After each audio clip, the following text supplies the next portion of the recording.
What is up, my Squirtleites? It is I, your king, welcoming you back to more Subnautica Below Zero. In the last episode, we finished up basically everything that we needed to in the Arctic Spires. And I lied to you guys, unfortunately, because I said in the last episode that we were basically done with everything out of the water, everything on land. That is not true. We actually are going to be doing one more thing in today's episode before we can call all of this done. So, I said I was going to pick up a frost-faced plant in the last episode. I did. Got a fevered pepper as well, which is like right next to where the frost-faced plants are at. And now we can create the antidote. We are going to need this for where we are going today. So there is one last area of the glacial basin that I have not yet explored, and that we are going to be doing with our prawn suit. Simply for the fact that the prawn suit is just a really nice mobility tool and allows us to get around super quickly. So a couple things I also want to draw your attention to. Between episodes, I made iron batteries, and when I say I made iron batteries, I didn't just make these two. I have iron batteries in every single one of my tools now. So we have a lot of iron batteries, not to mention I had to make a bunch of them to create iron power cells, which now my prawn suit has 2 iron power cells charging it, as well as my sea truck. So we should be good on power for pretty much the rest of the game. I will be very surprised if I have to dock anything in my moon pool pretty much until the end of the game. So, like I said, we're using this thing as a mobility tool. We're going to want to head over to the Phi Robotics Center, which is right here, and unfortunately it is starting to turn dark, which is going to make things a little obnoxious. But don't worry, we're actually going the right way, I promise. I actually know how to get here. So the plan is, you get to Phi Robotics Center, and you want to head southwest. Now, southwest kind of entails going up over this ladder, which we are going to try to make with the prawn suit. There we go. All right, and we're going to want to continue from here. So just kind of follow your way to the other side until you get to where there's more lights right here. We are going to have to go underwater to get to where we want to go. But again, prawn suit, you're going to be great for that. This thing is just an amazing mobility tool. And honestly, you really don't even need the grapple. Like, look at this thruster boost that it just gives you. This is literally just me using vertical thrust, and it's just sending me flying. So just kind of follow this underwater cave here all the way through, and it's going to pop you out on the other side, and you're going to start to see more lights as you do. And we're kind of heading in the direction of our base, which is a good thing. And you're probably going, well, this isn't southwest anymore. Overall it is, trust me. So let's get out here, and we're going to be popped out into a little bit more cave. Just keep following this. Once you see all these crystals, you know you're going the right way. And the true indicator that you are in the correct spot, and we'll see these as soon as we go outside, is not the growls of snowstalkers, but keep going. These plants right here. You see these plants with all the glowiness and stuff, and I'm going to actually scan one of these. Once you start seeing frost acacias, you know you are in the correct spot. So this is still the glacial basin. This is not the Arctic Spires. You're not going to have to worry about ice worms out here. It's completely safe. You can honestly walk around this place to your heart's content, and it is huge, FYI. Very, very big area. I don't know how I never stumbled across this initially. I think I was so cautious in my exploring of the glacial basin, I was just kind of afraid of running into it at any given time. But I'm going to go over here. There's actually a few crates we can grab stuff out of, and we won't be able to take our prawn suit all the way in. We're going to be able to take it to the mouth of the cave, and then we're going to have to stop there. And let me actually do that. Might as well grab snow and use that to make another one. Weather approaching.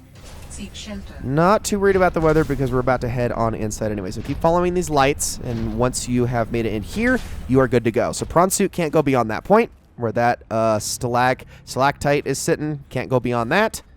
And now once you start seeing doors, you know you are in the correct area. So you remember Parvon Ivanov? This was the guy, and I can actually scan his name tag.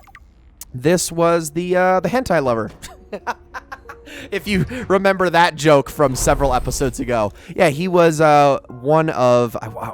like, he was a security guard, yeah, but he was one of the guys. They kept, like, blaming him for cheating on cards and stuff like that. You probably remember a couple things about him. He's got some cool posters in here. He's kind of a nerd, for being honest, based on a lot of the attire he has in here. And he's also got a jukebox song, which we can grab, but never play. Because, while I have a jukebox set up in my base, I don't think I can actually use it because... actually all of the songs in this game were made by YouTubers. We got that Miracle of Sound one earlier, and there's been some other ones as well. I'm pretty sure that would get me copyright claimed. And honestly, rightfully so, because those people own that music and I don't want to get myself in trouble. So I have a jukebox set up in my base, but we are not going to use it. I will probably demonstrate it for more than like no more than 10 seconds when we get back at some point. But let's start playing some PDAs here. My dearest Adeline and Rosita. Not dearest. Who says that anymore? Adeline, Rosita. Everything on the mission is going very well. Do you see now? Your doubts were unfounded. I am loved here, and... no. Rosita will say, Papa, why do you have to brag all the time? Papa, it's embarrassing. I want to apologize. Okay, no, that's taking things too far. I know we didn't leave things on the best note, but I want you to know I love you and I miss you. I don't know why I say the things I say sometimes. They just come out. I was going to send you a message saying how great everything is here and how everyone loves me. I've had a promotion to a very important security dossier. I'm treated like a hero. But really, this is a cold, wet planet. The scientists are full of themselves. There's no action to speak of. The only thing I look forward to is weekly games of Alien Intruder, but more than that, of coming home to you. I am sorry for all the times I did not appreciate you, of our family, or the good life we had. And am I kidding? I can't send this. What's the use? I love the Ghost Leviathan on the blanket. That's pretty great. All right, let's grab this one. If you're not cheating, then you won't mind if I record this conversation. Is that right? I have nothing to hide. Then what were you whispering about with Vin? Nothing. That guy is so lawful good, it's annoying. Wait, so you were trying to cheat? But no cheating occurred, so what does it matter? It matters to team morale. What happened here? Robin, are you interrupting things again? Huh. Okay, well, I wanted to play the rest of that, but I guess we can just kind of see the rest of it.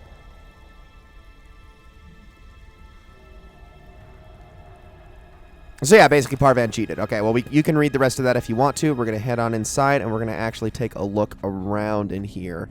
This is kind of an important place, just an FYI. This was Sam's necklace. She never took it off. We actually got ourselves a scanner, not that I need it. My investigation of the fire excavation site, including the cave entrance and surrounding area, revealed minor cosmetic damage to Altera survey equipment and significant structural damage to the natural cave entrance and supports. Resulting debris prevents cave access without heavy excavation equipment. Only foot access is currently possible. We are reporting 2 casualties, Pavan Ivanov and Samantha Ayu. Both bodies were found beneath the rubble at the cave entrance. Ivanov had just entered the cave. Footprints were still visible by the entrance. Deeper into the cave, Ayu appeared to have sustained a fall. All sorts. What was Ayu doing? Nothing in her file suggests a history of vandalism or carelessness. And yet, I can only conclude that the cause of the collapse was employee negligence. We will need to investigate a possible connection to the explosive damage reported at Omega Lab. If there is a connection, who is responsible? It appears that your sister's death was accompanied by significant destruction. Doesn't make any sense. She would never destroy a base. Well, baselessly. Are your feelings confused? I am detecting more than one. I don't know. I feel disillusioned, worried. I thought I knew Sam better than I really did. When we were kids, I was always the one breaking and rebuilding things. She wouldn't even go into a bake sale without a plan. For classic oatmeal cookies, no less. So serious. She wouldn't have anything to do with my molecularly transformed caramel pretzel lumps. Your mind goes easily to food. To distract you from your feelings. Okay, I think that's enough mind reading for now. This wasn't negligence. That's not Sam. This was something else. Clearly. And yes, we will look at that in a second, but we got one more PDA to look at here. Patrol log, excavation site, day 33, morning. I thought I saw something moving on the screen, but it was just that I sneezed. Wiped it off. Fred's not convinced the Leviathan is really dead, but I've never even seen it blink. Nevertheless, I am now undertaking the mandatory foot patrol. Inside the cave, confirming a whole lot of nothing. Creatures still dead, cave still boring. I miss the mining site. At least you could talk to people. Oh, wait now, what's this? A rock! I found an interesting rock. That makes 3 this week. The others will be happy to have a friend. Concluding patrol. Perimeter secured. Nothing to report. End log. Well, Parvan sure was bored. Alright, well, I'm going to grab this. And we're going to keep looking around. So there are some other things here. We got some glass. I guess if we want... I don't know why I grabbed that, but... Spy Pangling. Advanced wiring kit. Now that's actually useful. Those are kind of obnoxious to craft. We're going to head down here first. Where the Leviathan claw is. Interesting. Got all this here. Some hydrochloric acid, which I don't think I'm ever going to use that, but it is something that is somewhat hard to get. As you can see, we also got fragments for prawn suits, if we were actually in need of fragments for prawn suits. So that's all down here. But now we're going to take the elevator up. Because something is not adding up here. Especially since, well, this is kind of where it all went down. Got that lubricant as well. Oh, this is a fast elevator. Okay. Oh, no, it speeds up. All right, that's good. I was going to say, let's not fall. We have to deal with that. So we got, ooh, a few things. Okay, I'll take all that. Thank you. Just kind of add it to my stash. I did do some mining between episodes as well, which was a lot of fun. Let's do a little scan. And then we're going to scan this as well. Cara infection pustule. Environmental conditions and subtle mutations suggest that this variant of the Cara bacterium's rate of transmission is somewhat lower than that of the widespread outbreak previously reported in 4546b. The bacteria's capacity to survive for a long period of time off of Leviathan's corpse suggests highly efficient saprophytic properties. Scans indicate that the pustules are merely the visible component of a dense bacterial network feeding off of the dead cells of the Leviathan. Despite the risk, further research is recommended. Oh, Altera, you absolute morons. Alright, well, I'm going to climb up here. Have myself a look-see. Okay. Well, this is absolutely lovely. Can I, like, hang out on this thing? Can I, like, do this? Nothing with it at all? Because I have something, an injectable container of antibacterial agent. Okay. Very interesting. Well, it doesn't look like I can do anything here, so how about this? Let's take a look at this machine down here. There was the one that said, oh, here we go. Insert antidote. Let's put it in. Sam did make this after all. And her spy panglings led us to it. Let's begin the injection. Do the thing, little guy.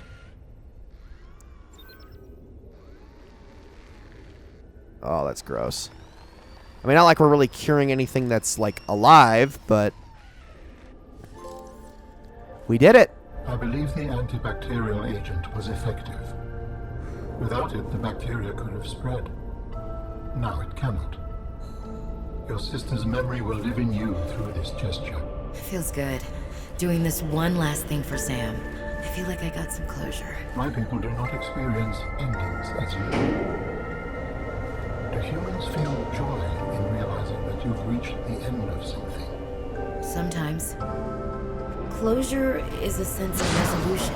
Like knowing that even though it still hurts, it'll be okay. I did what I came to do. I found out what really happened to her, and I got to finish her work.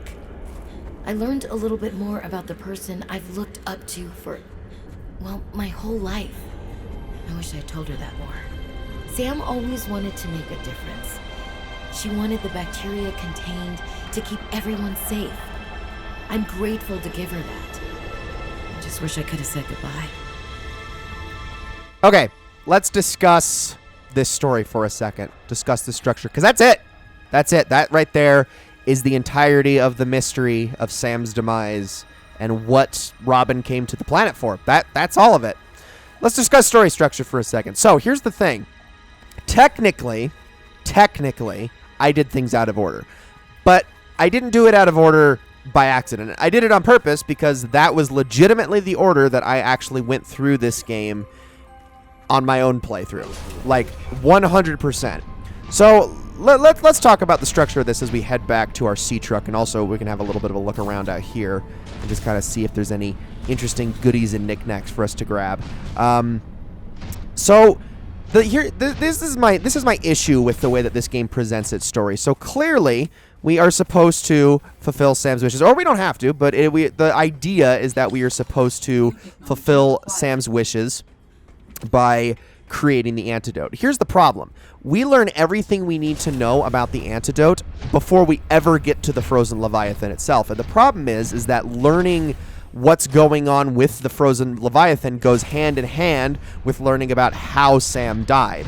Now, we don't even get full closure on why she was doing it in there. So the idea of the game is you're supposed to go to the Phyrobotics lab, okay, first. Then you are supposed to go, first you go to Delta Station, then you go to the Phyrobotics lab, then you go to the Omega Station, and then you're supposed to come to the Phi Excavation site, and then you're supposed to go back to the Phyrobotics Center, and then you're supposed to use the Spy Panglings, and then back to the Excavation Center again. Sounds a little unintuitive, right? It's because it is. It's because the Spy Panglings and all of that is given away as soon as you get into the Phyrobotics Center. How you're supposed to use them and everything is instantly given away to you. The whole thing with the Omega Lab is basically tells you all you need to know about the antidote and what Sam's entire motivation is, so you can learn all of that before you even get to the excavation site and learn how she died. It's not that the story itself is bad, the developers clearly had an idea in the order that they wanted to tell this story. I understand that. The problem is that this is a non-linear game, and they tried to tell a linear story within a non-linear game, and that just doesn't really work. It's and not to mention the fact that it's kind of unfinished. And oh boy, we haven't even gotten into the best part of the story yet, the part that does not involve Sam at all, but it involves in fact Robin and Alan, and we'll get into that here somewhat soon. But you get where I'm coming from. It's the game expects you to do things in a specific order, but it doesn't actually know what order the player is going to do things in. I legitimately had no idea where I was supposed to go at certain points. Like, some of the things are supposed to be found through exploration. Now, the first game, the first Subnautica, led you along with context clues. Yes, it did basically tell you where to go with the radio messages, but those radio messages were opening up the world for you. They were giving you an idea of what the world is like, especially when that game relied so much on the player's fear of venturing into the unknown because they had no idea what they were going to run into next. A lot of times, I mean, it's a natural instinct in that game to just sit in the safe shallows and not ever leave, because why would you do that? You're just going to die. But the game nudges you along with these radio messages, and you slowly find yourself in more dangerous areas over time. I mean, where does the first few radio messages take you? They take you to like the safe shallows and the grassy plateau and areas just, kind of around in that middle section. But where do the last radio messages take you? They take you straight to the wreckage, and not even like the part where you go aboard the ship. It takes you to like the dangerous parts of the crash site, as well as the blood kelp zone and the crag fields. Some of the most dangerous parts of the entire game. The blood kelp zone in particular is just a very hostile, very lethal place, and it's one of the primary most important story-based messages, because it's where one of the two other survivors besides ourselves were on the crashed ship, which all makes a whole lot of sense in context. This game doesn't really and I am just completely lost if that wasn't immediately obvious. This game does not tell you where you're supposed to be going at any given time. It gives you information about areas. It's like, okay, so this is a place you can go to, but it doesn't tell you why you need to go there, and it doesn't tell you when you need to go there. It's just like, oh yeah, by the way, there's this station on land somewhere. You can go find it if you want to. And it's like, okay, I mean, I guess I will at some point, but how necessary and imperative that is that to the story? Well, little do you know, one place that they've told you about gives you some ideas about what's going on in the story, but then there are other places that it's like, no, this is going to literally give you the turning point in everything, you know, in regards to what Sam's motivations were as a character. And it's like, how are you supposed to differentiate those two things? Like, how are you supposed to know without there being at least a little bit of structure to it? That is, I think, the biggest flaw with Subnautica Below Zero's story, and the fact that, again, they don't actually explain, like, really what Sam was doing. And I get it, like, there is a little bit of conjecture needed. Like, you have to figure it out for yourself. Sam fell because she was trying to go and sabotage the entire operation by going up there and injecting the vaccine in the frozen Leviathan herself. It makes a lot of sense. But the game doesn't tell you that, or even hint at that, honestly. It's much more left up to your interpretation, which I think can be a little bit of an issue, because yes, the first game left a lot up to your imagination too, but it also did clearly lay out the most important aspects and the most important parts of the story. It still told you what those things were, and I think that is... you have to be able to find that line when it comes to good storytelling, and I don't think Subnautica Below Zero found that line very well. Now, it's a flaw, but it's a very fixable flaw, okay? Again, the same cannot be said for some of the other problems that I have with Below Zero that we're going to talk about a little bit more as we start to get here into the end game. So we have to go back down to the Crystal Caves, but here's the funny thing. Signature of some strength. I am not sure what it is for. Go ahead and share it. Can't hurt. So where is this at? Uploaded to PDA. Architect Artifact N6M. How deep down is that, I wonder? Well, we're going to have to go and check that out. But we're going to be going back to the Crystal Caves here soon. But here's my problem.